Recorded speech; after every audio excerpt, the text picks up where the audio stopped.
above all powers, above all kings.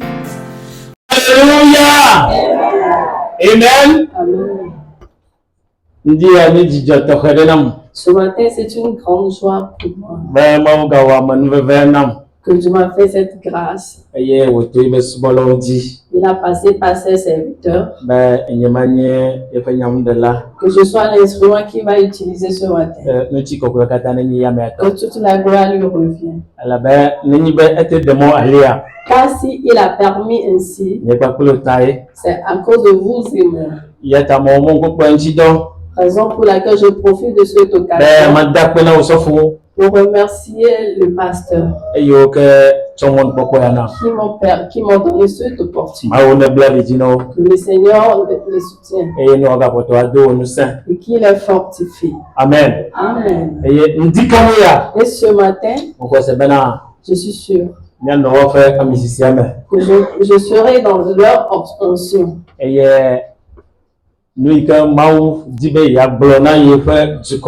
ce que Dieu veut communiquer à son peuple, c'est cela que nous allons donner. Amen. Amen. Nous allons voir quelque chose ce matin dans la parole de Dieu que tu connais déjà.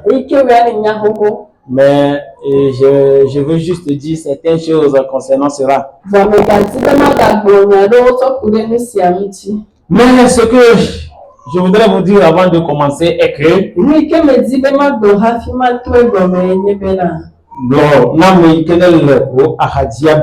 si la personne qui est à côté de toi que le tia me jana dijiro jana pata ko kana me da panu ko pesireka. Amen. Le bénévole ni déjà que le timé dans ta jana me fixe sur jana pata ko ya que vifije ta me da panu ko pesireka. Amen. Amen. Ce matin, nous allons voir quelque chose dans Luc, le chapitre 11.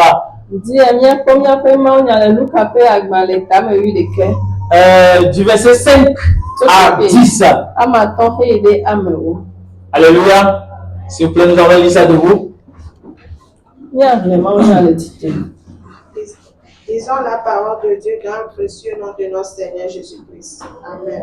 Amen. Luc, le chapitre 11, à partir du 5e au 10e verset. La parole dit: Il leur dit encore, si l'un de vous a un ami et qu'il aille le trouver au milieu de la nuit pour lui dire, Ami, prête-moi 3 pains, car un de mes amis est arrivé de voyage chez moi et je n'ai rien à lui offrir. Et si de l'intérieur de sa maison, cet ami lui répond, ne m'importune pas, la porte est déjà fermée. Mes enfants et moi sommes au lit. Je ne puis me lever pour te donner des pains. Je vous le dis, même s'il ne se levait pas pour les lui donner parce que c'est son ami, il se lèvera à cause de son importunité et lui donnera tout ce dont il a besoin. Et moi je vous dis, demandez et l'on vous donnera. Cherchez et vous trouverez. Frappez et l'on vous ouvrira. Verset 10. Car quiconque demande reçoit. Celui qui cherche trouve et l'on ouvre à celui qui frappe. Amen. Amen.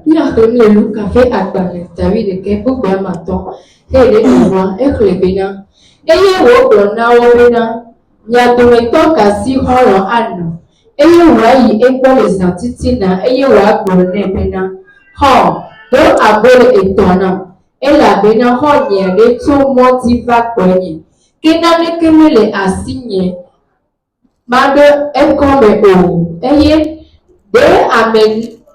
de amema adom nele kwame agbobena regade funam o vola le tutu koko eye vinye o le abadi klim ni matem afo ana o ma mele ebrona mebena ne me fo eye wo nele horo si wo nyene ta ola ekema le fusi dem wo le netala afon eye wa ne alesinu ti wole eye nyela mele ebrona mebena mi piano eye wa na mi tinu eye mi apo il faut voir et il y a venami et la bena amesi le nous bien là et wana et il y a amesi le nous timla et pona et il y a amesi le voix formula au venene amen. Gbogbo koko nye yowolo vana no nyadome mauga nye yowolo vana no nyadome gbogbo koko nye yowolo vana no nyadome mauga nye yowolo vana no nyadome ejipo lanigba olaye ndela yesu fofo Dipo planigba olaye ndela yesu fufu mauganye yowolo vana no nyandome mauganye yowolo vana no nyandome. Père éternel, nous te disons merci. Il est écrit ta parole est vie et esprit. Nous croyons en cette parole. Mais qui peut prêcher cette parole sans ton esprit? Parce que c'est une parole qui est inspirée par ton esprit. C'est pourquoi je prie ce matin. Et je remets tous les cœurs entre tes mains. Et je me remets entre tes mains. Je ne suis qu'un outil. Façonne-moi de la manière dont tu veux ce matin. Pour la délivrance de ton peuple. Pour l'illumination de ton peuple. Pour la gloire de ton peuple. Pour le pardon de ton peuple. Pour l'élévation de ton peuple. Sur la terre éternelle notre Dieu. Je prie que cela soit un témoignage dans la vie de quelqu'un, de quelqu'une, d'une femme, d'un homme, d'un enfant ce matin, qu'en ce 3 décembre, Dieu a opéré quelque chose dans sa vie. Pour la gloire de ton nom. Au nom de Jésus, nous avons prié. Amen. Nous avons donné comme thème à ce passage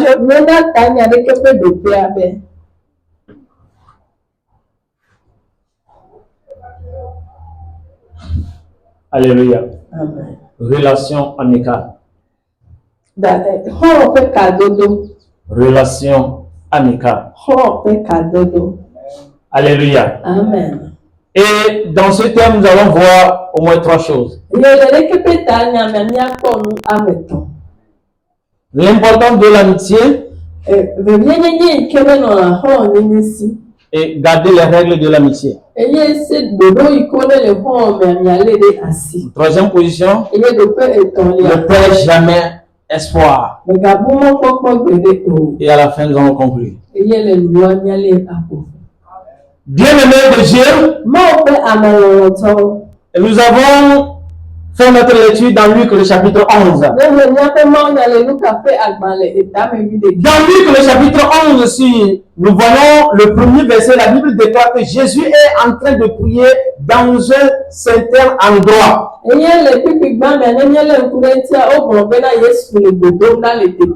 après avoir fini sa prière, les disciples se sont approchés. L'un des disciples est approché de lui et lui a demandé, Maître, enseigne-nous aussi à prier. Comme Jean-Baptiste l'a enseigné à ses disciples. Et Jésus n'a pas refusé cette demande. Il leur a enseigné la prière. Mais après leur avoir enseigné la prière, Jésus voulait leur faire savoir quelque chose qui est très important. Jésus ne leur a pas appris la prière seulement pour qu'ils partent et ils prient n'importe comment. Mais il veut qu'ils sachent quelque chose. Mon frère, ma soeur, il est vrai que dans cette illustration de Jésus, les disciples vont se poser beaucoup de questions. Mais ce matin, comme Jésus, après avoir enseigné la prière, il vient sur cette illustration pour leur montrer quelque chose.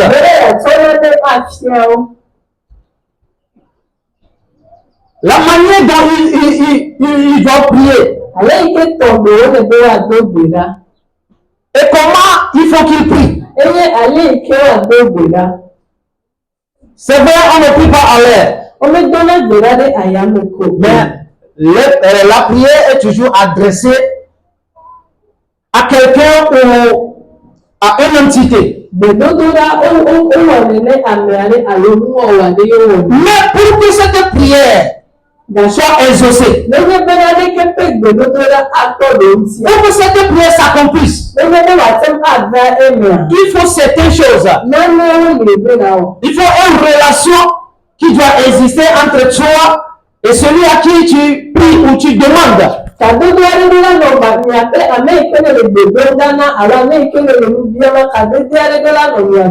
Dieu nous parle à travers sa parole. Et nous lui parlons à travers la prière. Avant de parler à Dieu à travers la prière, nous devons faire recours à sa parole. Les recommandations qu'il nous a faites dans sa parole. Ce sont les choses importantes. La relation qui existe entre nous et Dieu. La communion qui existe entre nous et Dieu. Il faut que nous regardons toutes ces choses-là avant d'entamer la prière. Là, Jésus dit, peu importe comment tu sais prier, peu importe la grande que tu as, il dit même si tu veux faire ton offrande, et tu te souviens dans ton cœur, ah, j'ai un problème avec l'un de mes amis, de mes frères. Il dit, va et régler ça d'abord avant de revenir donner ton offrande. Si Dieu prend d'importance à l'offrande comme ça, et la prière que nous allons lui adresser, il doit avoir une bonne entente entre nous et Dieu. Nous allons voir le premier point, l'importance de l'amitié.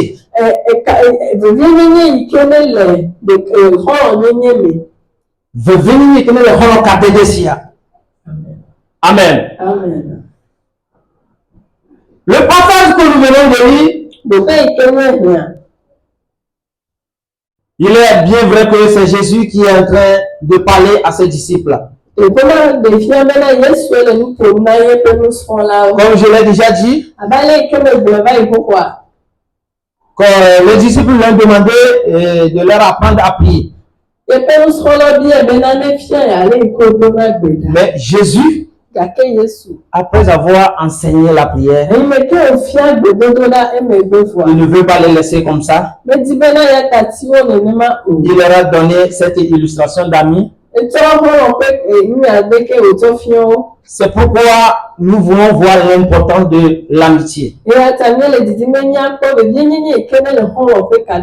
relire le verset 5 à 7.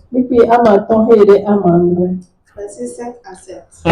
Il leur dit encore, si l'un de vous a un ami et qu'il aille le trouver au milieu de la nuit. Il faut souligner au milieu de la nuit dans ta Bible. Souligner au milieu de la nuit dans ta Bible.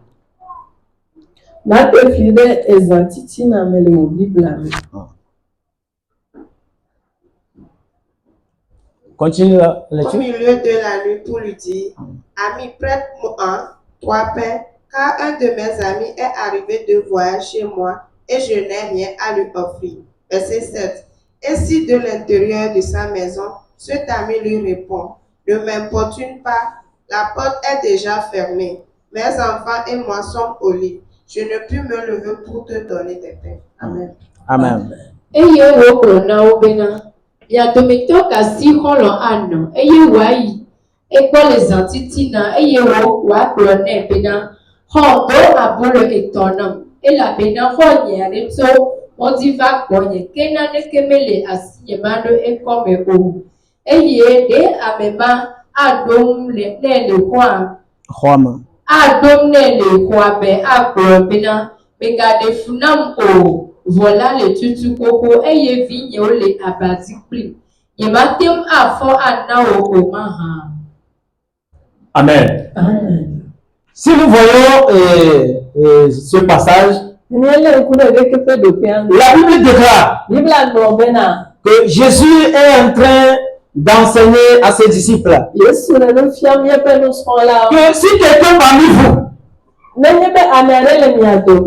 un ami et que il aille le voir au milieu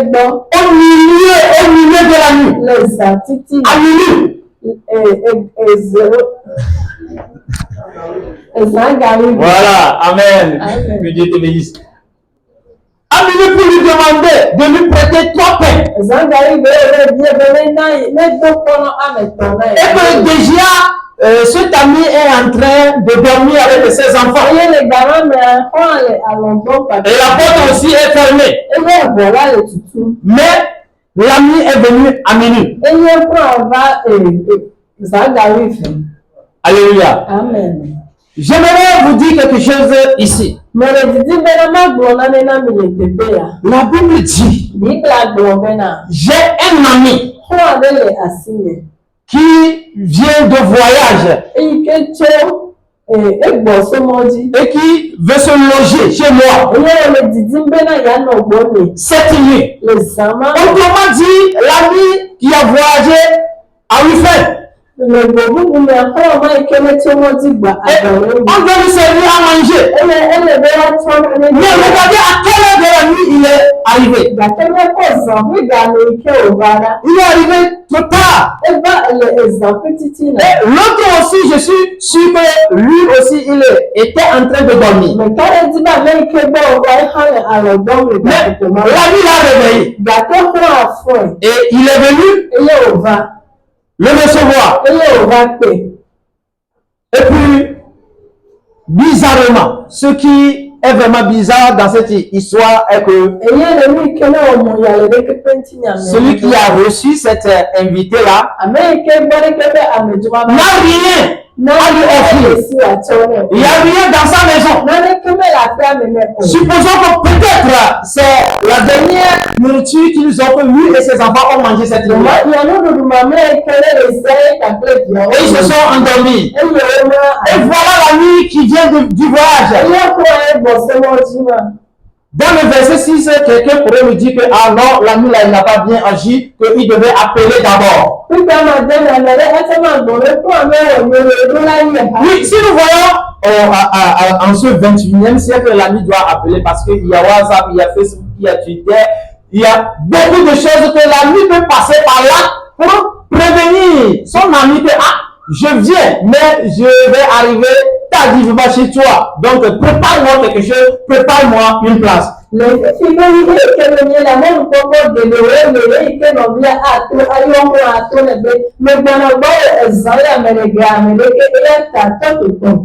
Mais je vous parle dans les années 1600-1700. En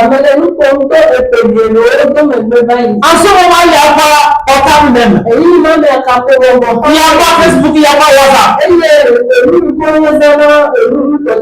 Mais la nuit est arrivée. Au milieu de la nuit. Je vous dis, pour que cet ami ne se lève, pour aller demander du pain à l'un de ses amis encore, pour venir nourrir l'ami qui est arrivé, il existe entre eux une relation amicale.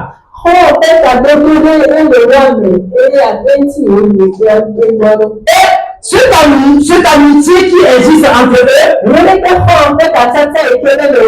pas de n'importe quelle amitié. C'est une amitié qui est tellement sérieuse entre eux. Si vous regardez, La Bible déclare au bon milieu de la nuit. Quand on parle du bon milieu de la nuit, alors si tu ne peux pas comprendre. Parce que tu te mets électricien, même s'il fait nuit, tu ne le sauras pas. Tu vas regarder là avant de savoir que il fait nuit comme ça.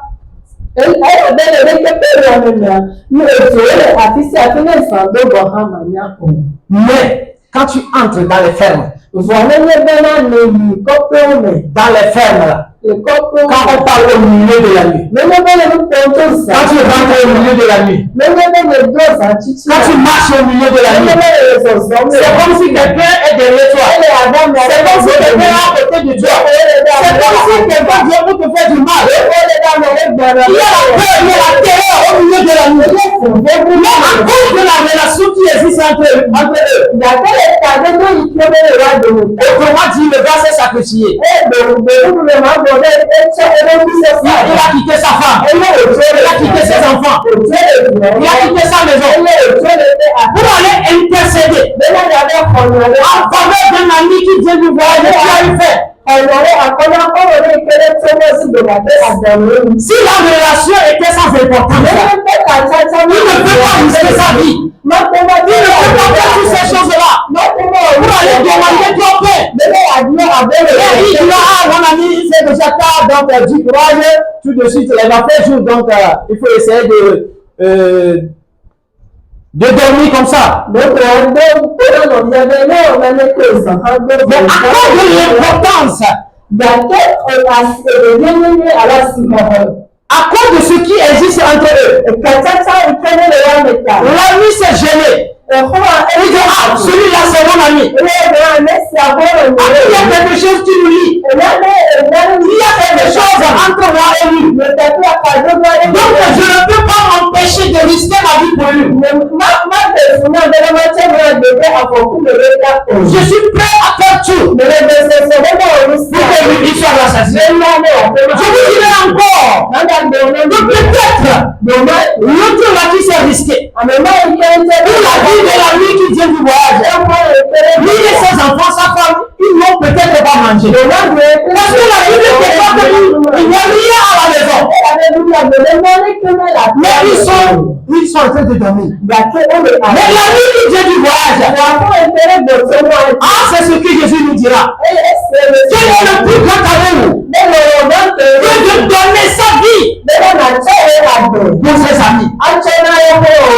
Aujourd'hui, enfant de Dieu, chrétien, je vais vous poser cette question. Quelle est la relation qui existe entre toi et ton ami Jésus? Est-ce que cette relation va permettre à Jésus de se lever à 0 heure, de se lever à minuit pour ta cause? C'est à toi de répondre. Et chacun répond à sa manière.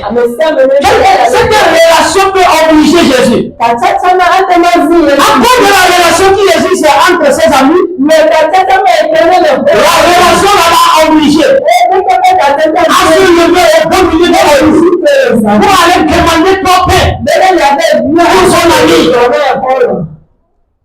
Alléluia. Amen. Quelle est ta relation avec Jésus? La relation qui existe entre toi et ton Dieu. Est-ce que cette relation va obliger Jésus-Christ à dire non à certaines situations dans ta vie? Je me souviens il me semble que c'est dans Luc 18. La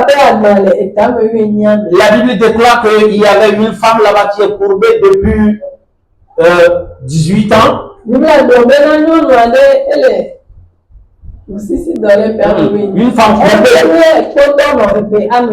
Et Jésus était dans le temple avant son arrivée. Et quand Jésus l'a vu, la Bible déclare que Jésus a intercédé en faveur de cette femme. Et il a guéri de cette souffrance. Il a guéri de cette maladie. En guérissant. Et quand les gens l'ont poser la question, pourquoi tu as fait cela? Jésus a déclaré ceci. Écoutez très bien ceci. Jésus a déclaré ceci. Parce qu'elle aussi, c'est une descendance d'Abraham. Parce qu'il y avait une relation entre Jésus et Abraham. Il y avait une pacte entre Jésus et Abraham. Ils ont une alliance. Et cette alliance, bien que Jésus ne connaît pas Abraham vis-à-vis de ça, mais il sait qu'il y a une relation qui existe entre lui et Abraham. Abraham, la femme a été guérie. La Bible déclare, parce que lui aussi, il fait partie de la famille d'Abraham. Parce que moi et Abraham, nous sommes des amis. Alléluia. Quelle est ta relation avec ton Dieu? Aujourd'hui, en tant que Dieu que nous sommes, le pasteur, lui, peut-être il n'a pas mangé. Il n'avait pas un sou. Mais voici un de ses enfants qui dit auprès de lui. Pasteur, c'est trop dur. La maison, ça ne va pas. Il y a de cela 3 jours que nous n'avons rien mangé. On fait quelque chose. En tant que pasteur, il ne peut pas décourager son enfant. À cause de la relation qui existe entre lui et son enfant, le pasteur se gêne. Il se peine à donner toujours quelque chose à son enfant pour que lui soit satisfait. Et puis il va prier pour lui. Mais l'enfant ne sait pas dans quelle situation le pasteur se trouve. Même le pasteur lui fait ça. Il fait ça pour son enfant. Parce qu'il y avait une relation qui existe entre eux. Alléluia. Amen. Enfants de Dieu que nous sommes aujourd'hui. Au moment où nous nous dormons. À cause de la relation qui existe entre nous. Et notre pasteur, il se lève à minuit. Et il prie pour ses enfants. Il a été intercédé pour ses enfants. Mais regardez ceux à qui il intercède. Est-ce qu'il reconnaît ce pasteur en tant que lecteur? Est-ce qu'il y a une bonne relation entre eux et le pasteur? Mais regardez ce que le pasteur est en train de faire. On ne se lève pas pour risquer sa vie pour n'importe qui. Mais ce David s'est levé pour risquer sa vie. Parce qu'il y a des mots dans ma maison. Parce qu'il y a des mots dans la maison. Son téléphone a sonné. Et c'est ce qu'il a écouté. Au milieu de la nuit. Le pasteur est obligé. Mon enfant est en danger. Je dois prier pour lui. Mais enfant de Dieu, dis ce du roi des rois. Qu'est-ce que tu fais pour maintenir une relation entre toi et ton père? Parce qu'on n'intercède pas au milieu de la nuit pour n'importe qui. Parce que ce sont des gens sérieux. On doit intercéder. Intercéder pour des gens sérieux. Les gens qui ont une relation sérieuse avec Dieu. Mais si moi je prie pour toi, je intercède pour toi, et je vois que toi-même tu ne te gênes pas pour te changer, moi je ne vais plus me gêner pour gaspiller le peu d'énergie que Dieu m'a donné. Non. Je ne veux pas me gêner pour ça. Parce qu'on ne peut pas réveiller celui qui donne les yeux ouverts.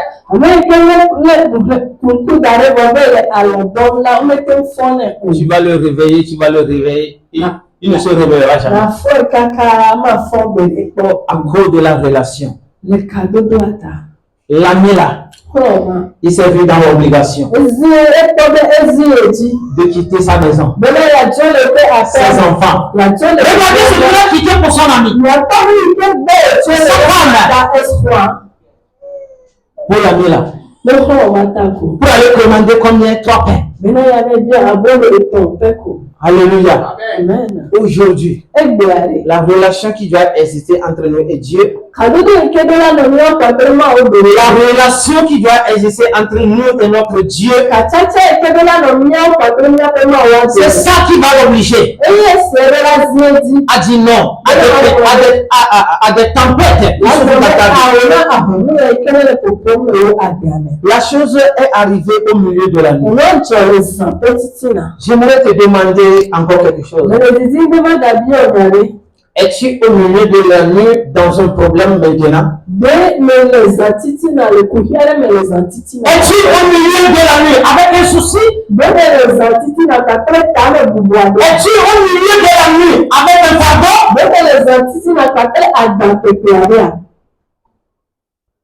Jésus-Christ est là. S'il y a une relation amicale très sincère entre toi et Jésus, juste il faut l'appeler. Il est prêt à enlever ce fardeau. Il est prêt à te décharger de ce fardeau. Alléluia. Amen. Au milieu de la nuit. Quel est cet ami? Quelle relation? C'est une relation vraiment sérieuse. Regardez un peu ce que Jacob avait fait. Dans Genèse 32, verset 27 à 28. Nous n'avons pas lu ça avec du temps. Mais la Bible déclare que lorsque Jacob a vu l'ange de Dieu, il a lutté avec l'ange de Dieu. Il a saisi. Il a dit, ah, je ne te quitterai pas. Je ne te laisserai pas. Je ne te laisserai pas. Jusqu'à ce que tu me bénisses. Jacob a lutté. Jacob a lutté. Et il a obtenu le résultat. Il a obtenu le résultat. Alléluia. Amen. Nous allons aussi voir quelque chose dans cette histoire. L'ami en question, il déclare dans le verset 7 que moi et mes enfants, nous sommes déjà au lit. Et la porte est fermée. On ne le gêne pas. Va à la maison. Sur cette parole, les gens diront, oh, cet ami est en train de dormir. Oui, parce que c'est un humain et au beau milieu de la nuit, il est normal qu'il dort. Avec ses enfants, après avoir travaillé toute la journée, il faut se reposer. Alléluia. Et c'est normal. Ce qu'il a dit, c'est normal, c'est vrai. L'ami est en train de dormir. Mais d'autres encore diront que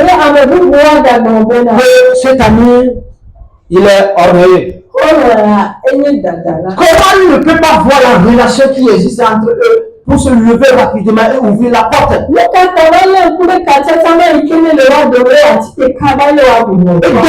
donner ce que son ami cherche.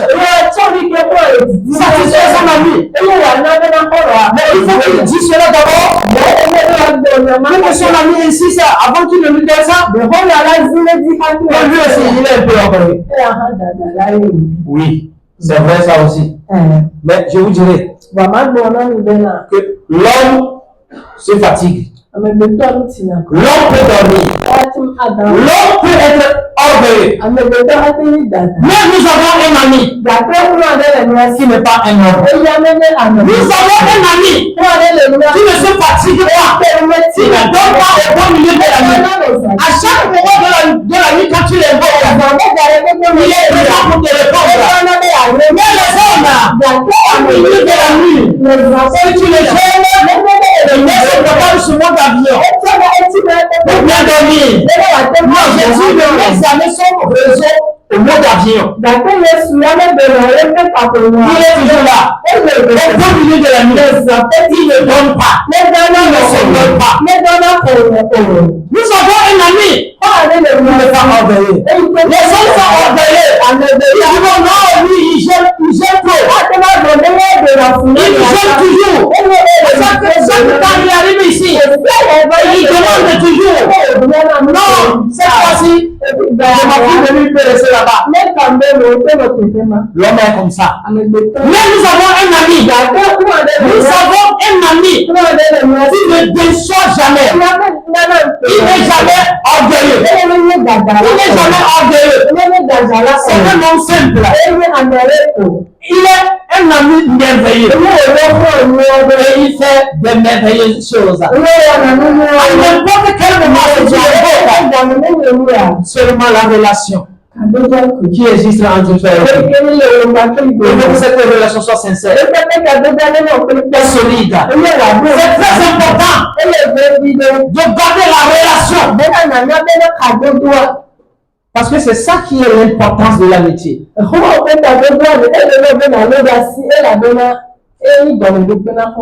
Alléluia. Amen. Si l'amitié n'a pas d'importance, donc cela ne vaut pas la peine d'avoir d'amis. Alléluia. Amen. Je m'avais te poser encore cette question. Qui est ton ami? Qui est ton ami? Qui est ton ami? Qui est ton ami? Et quelle est la relation qui existe entre toi et lui? La relation est-elle bonne? Alléluia. Gardez les règles de l'amitié. Gardez les règles de l'amitié. Nous allons lire le verset 8.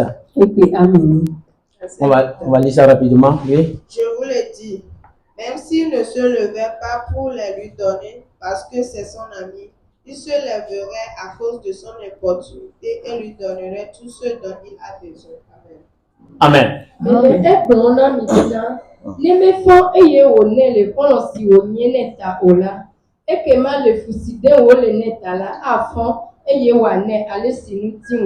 Amen. Amen. Amen. Les règles de l'amitié. Nous sommes amis parce que si je suis dans un problème, quand je viens vers toi, tu vas m'aider à sortir de ce problème. Nous sommes amis. Et si nous avons dit quelque chose ensemble, je veux que ça soit entre nous. Nous sommes amis parce que je veux que l'alliance que nous avons faite, il faut que ça soit solide. Il faut que ça ne se rompe pas. Il faut respecter l'engagement que nous avons fait en tant qu'amis. Il faut respecter ça. Et l'une de ces engagements est que si je suis dans un problème, si je viens vers toi, tu dois m'aider. Regardez, nous les humains, on dit ça là aujourd'hui, n'est-ce pas? Parfois, tu vas aller vers quelqu'un, lui demander quelque chose, il te dira, ah, ça là. Il va te dire ça là. Si ce n'est pas toi, si ce n'est pas la relation qui existe entre nous, je ne vais pas te donner ça. Je ne te le ferai pas. Les règles de l'amitié.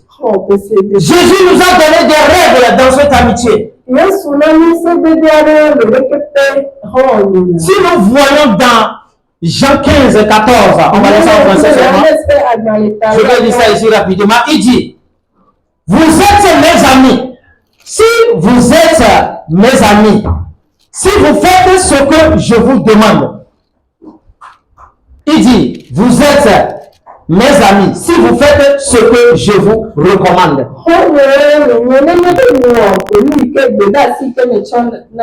Vous êtes mes amis Si vous faites ce que je vous recommande, nous avons tous choisi Jésus comme notre ami. Et on le chante chaque jour. Jésus est mon ami de tous les jours. Il est mon ami de lundi, mon ami de mardi, mon ami de mercredi, mon ami de jeudi, mon ami de vendredi, mon ami de samedi, mon ami de dimanche, mon ami de tous les jours. On le chante comme ça. Et Jésus dit, si tu veux être mon ami, les recommandations que je te donne, tu es obligé de les mettre en pratique. Quelles sont les recommandations que je te donne? Aime ton prochain comme toi-même. Vois ton prochain comme toi-même. Sois toujours à la place de ton prochain. Il faut sentir la douleur de ton prochain. Aujourd'hui, est-ce que tu arrives à le faire? En tant qu'ami de Jésus-Christ, les règles de l'amitié. Et quand tu n'arrives pas à respecter ces règles, je te dis, le bon milieu de la vie va arriver. Le bon milieu de la vie arrive toujours. Dans la vie que nous menons sur cette terre, tu vas passer au bon milieu de la vie. C'est pourquoi lorsque David a su qu'il y avait une relation avec lui et son Dieu, il a déclaré, je marche dans l'ombre de la vallée de la mort. Je ne fais aucun mal. Quand je marche dans le bon milieu de la nuit, je ne fais aucun mal. Je sais que mon ami est auprès de moi. Je sais que mon Dieu est avec moi. Il marche avec moi. Il chemine avec moi. Il est mon ami de tous les jours.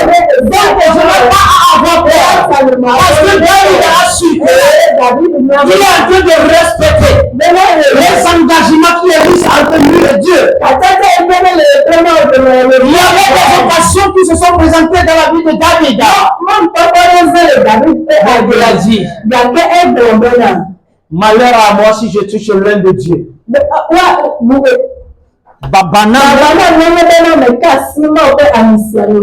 Il n'a pas voulu tuer Saül. Mais il veut que Saül sente l'amour qu'il a pour lui.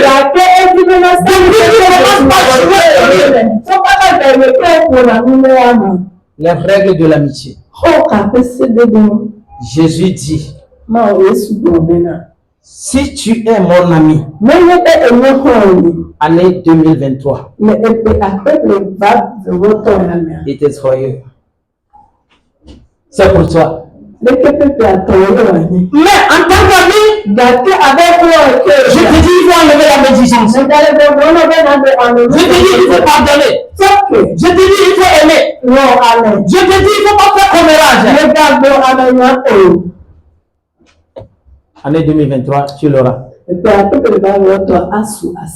Est-ce que cette recommandation a été faite? Ce sont les règles de l'amitié. Un ami qui ne respecte pas son engagement, ce n'est pas un ami qui est digne de confiance. On ne peut pas faire confiance à lui. Même si tu as fait au bon milieu de la nuit de venir, peut-être qu'il a déjà engagé les gens de la route pour te tuer.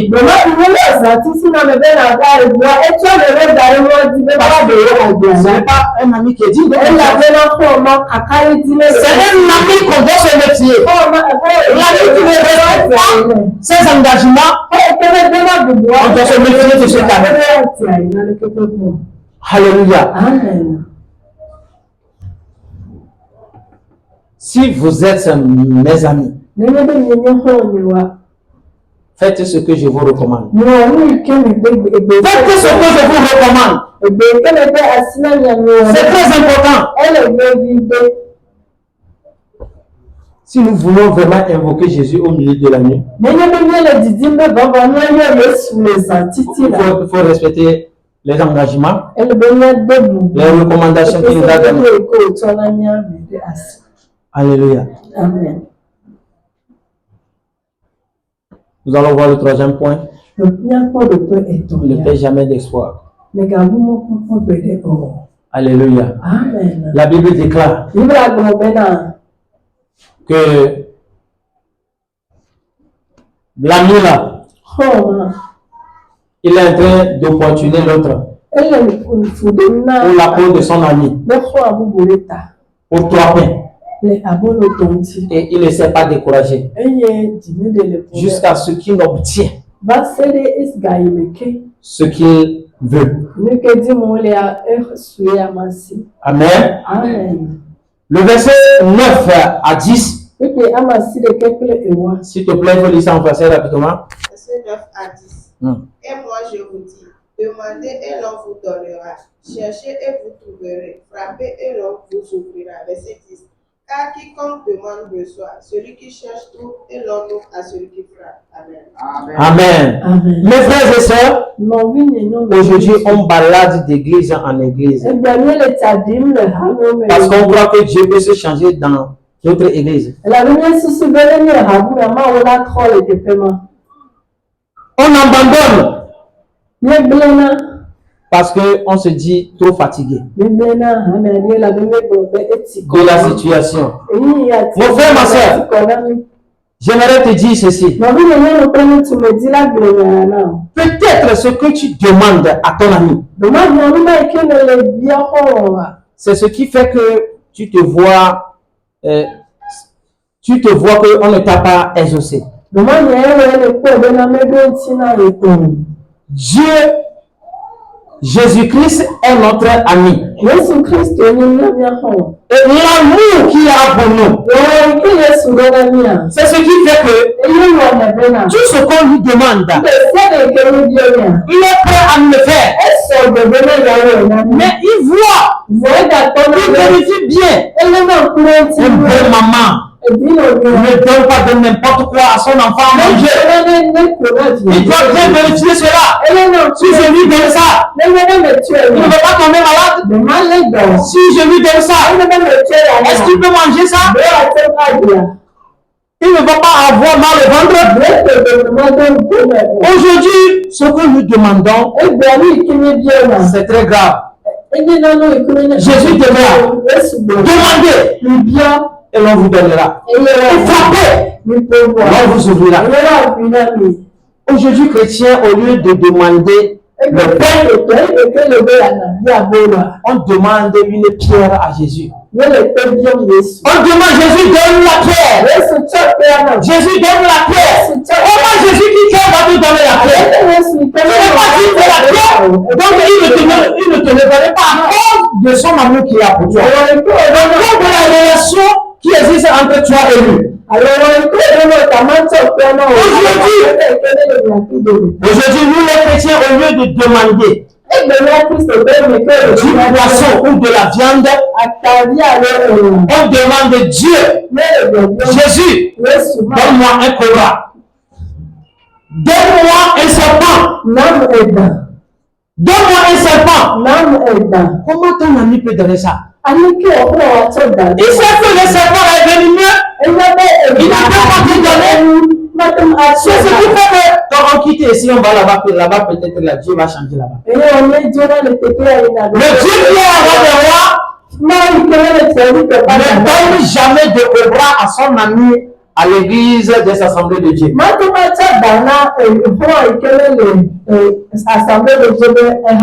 Jamais il ne te le donnerait pas. Parce qu'il sait que tu es son ami. Alléluia. Amen. Ne perds jamais d'espoir. La Bible dit dans Luc 18, verset 2 à 5, il y avait une femme là-bas devant un juge inique, c'est-à-dire un juge qui ne craint pas Dieu. La femme veut la déranger, cette juge, pour qu'il lui fasse justice. Mais le juge la déclare, bien que je ne crains pas Dieu, et que je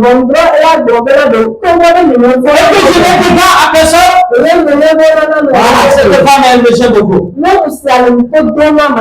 Je suis vraiment gêné par cette femme. Et je dois la satisfaire pour que j'ai la tête reposée. La femme l'avait persisté. Cette femme a lutté dans sa prière. Aujourd'hui, pourquoi tu abandonnes? Nous avons suivi un enseignement ici par notre pasteur qui dit il faut avancer quand les autres reculent. Il ne faut jamais abandonner. Il faut continuer. À nous la victoire. La victoire nous est destinée. Le mari que tu veux, avoir. Le mari que tu veux qu'il soit à côté de toi. C'est la personne qui va te le faire. C'est toi-même. Ah Jésus, je veux un mari Dangote à côté de moi. Le mari qui est là, ici là. Je ne veux plus un mari pauvre, mais je veux un mari riche. Quand Dieu dit sa genou et tu dis, ah Dieu, pourquoi tu ne m'as pas donné un mari comme Pasteur Clément? Pourquoi tu ne m'as pas donné un mari comme Frère Yao? Si tu ne m'as pas donné un mari comme Frère Ben, c'est grave. Rentre dans ta chambre. Ne désespère jamais. Avec espoir. Parce que tant que tu vas continuer à prier, pour le mari que tu veux, la manière dont aujourd'hui il te traite, si tu veux que cela change, va dans ta chambre et dis cela à Dieu. La Bible déclare, si tu ne le fais pas à cause de la manière dont tu es en train de l'importuner, il le fera à cause de la relation qui existe entre toi et lui.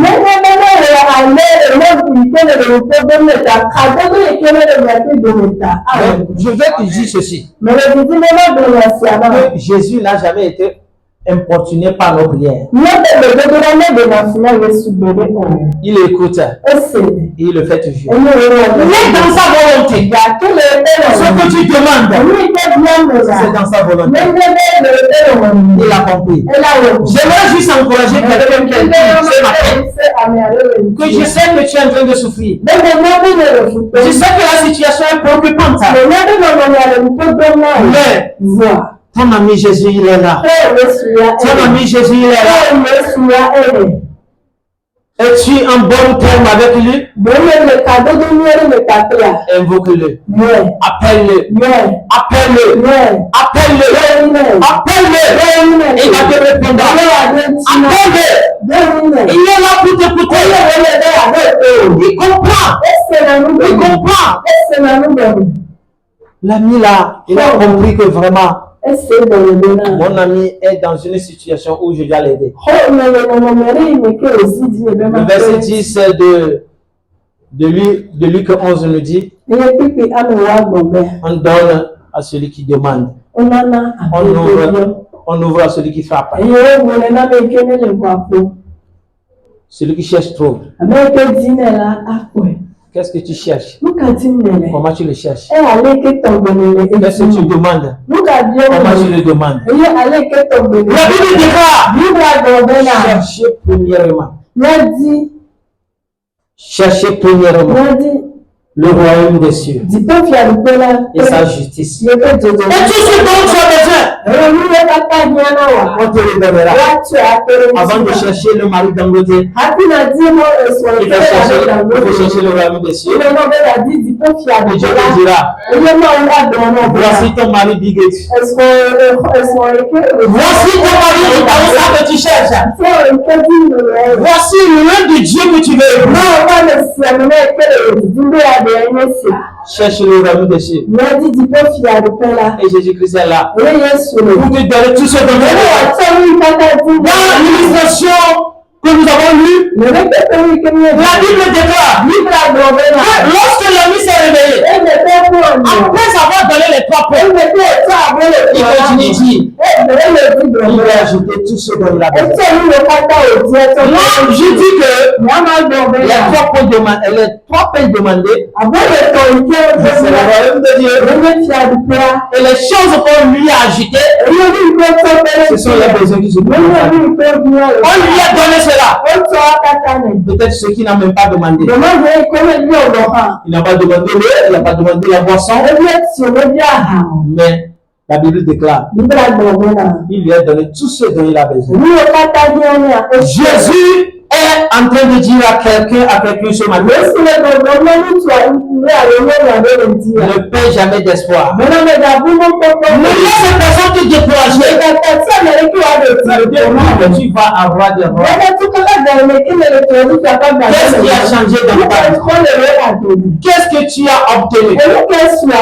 Dis-lui que ce que j'ai obtenu n'est pas important. Mais ce que j'ai découvert, c'est ça qui est important. J'ai découvert la parole de Dieu. J'ai découvert le chemin du royaume. J'ai découvert la vie éternelle. J'ai découvert là où je dois passer pour entrer auprès de mon Dieu. J'ai découvert là où je dois passer pour que quand je crie à mon ami, il faut qu'il m'entende.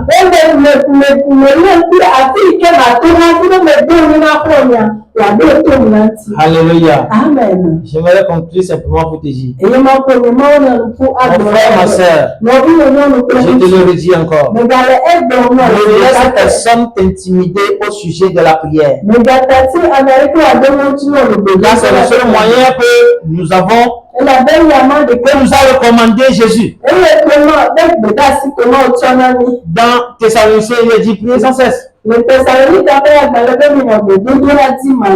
ce que je vais te dire est que tu dois essayer de garder la relation qui existe entre toi et ton ami. Sans tâche. Il peut arriver